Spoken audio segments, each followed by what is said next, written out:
It's not good to get into spiritual academics. Spiritual process should never become an academic subject. Unfortunately, it has become for a lot of people. So, I want you to relate this question to yourself. Do not use these things because it becomes an academic subject now. You're assuming there is a karmic body, you're assuming you have a mind. No, I'm saying, you don't really know, isn't it? Okay, if you have a mind, you must be able to locate it, isn't it? Can you locate it? Can you locate where your mind is? Then you don't know whether it is there or not. See, suppose you walk into this hall, this guy says, I'm in this hall. You look everywhere, you go behind this pillar, posts, here, there, under this bench, everything. You don't find the guy. Do you have a doubt or no, whether this guy is in this room or not? Yes or no? This is the way, isn't it? So, you look wherever you want, there is no mind. Now, this is not just playing with words.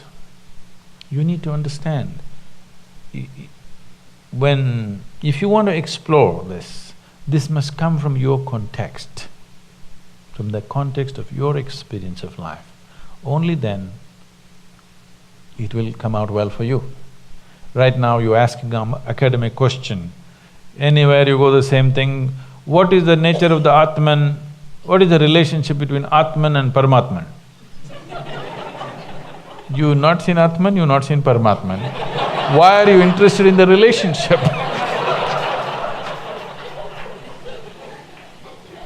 Atman, Paramatman means, for those of you who do not know, this is a common terminology in India. This means the soul and God. What's the relationship? You've not seen both. How do you know they have a relationship? Maybe they're divorced. If you look at the quality of life people are living, probably they're divorced, isn't it? So, don't go into academics of spirituality. Spirituality is not an academic process. It has to be an experiential longing to know. So, what you're trying to ask is, what is the impact of my past on my present working of my mind? You tell me, can your mind function without memory? If I wipe out all your memory, would you have a thought? You have to build new memory, otherwise there will be no thought, isn't it? So that's a relationship. Without one, the other cannot exist. It's only because of the karmic memory, the mind is functioning. If there's no memory, how would it function? It wouldn't function for a moment. So if you have some esoteric idea of karma, drop that. Karma means just the residual impact of all the actions you have performed in your body, in your mind, in your emotions, in your energies. The residual imprint of that. So that is the karma. So without that memory, your mind couldn't even function. There's no such thing. It is from that this is all coming. Another way of looking at it is, there is no such thing as mind, there is just karma. There is a discriminatory buddhi, which is not mind. There is a discriminatory intellect. And there is karma, there is really no mind. There is a huge mass of memory. With a certain discretion, you can pick what you want. But if you don't have the discretion, they just run right within yourself all the time. This is all that's happening. This is all that's happening with people. Because the discriminatory mind or the intellect has not been sufficiently developed or applied to, the past memory is running right.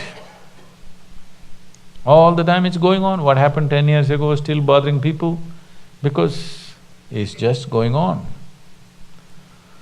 So, whatever ideas you may have, whatever intentions you may have, whatever ambitions you may have, the karma will overrun it because the necessary discrimination and awareness is not brought in. For this discretion, you need a certain level of awareness. Only if that is there, karma can be consciously used. Memory is not a bad thing. Whatever the memory is, whatever the content of the memory, no memory is a bad thing. You remember something horrible, you remember something beautiful, you remember all kinds of things. This is not a problem. The problem is you do not have the necessary discretion to pick what you want when you want, isn't it? That's all it is, isn't it? So all the horrible things that have happened on the planet, usually only what horrible things that are happening, the news cameras go and take all this. It's on the film, it's stored somewhere in a computer. Is it biting you? No.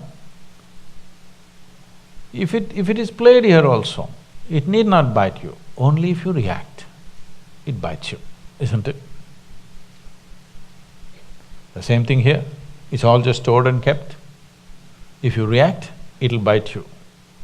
If you consciously use it, you can use it in so many different ways. It doesn't matter what is the recording. What your karma is not the problem. Are you able to… do you have the necessary awareness and discretion to employ this in the right sense or not? That's all it is.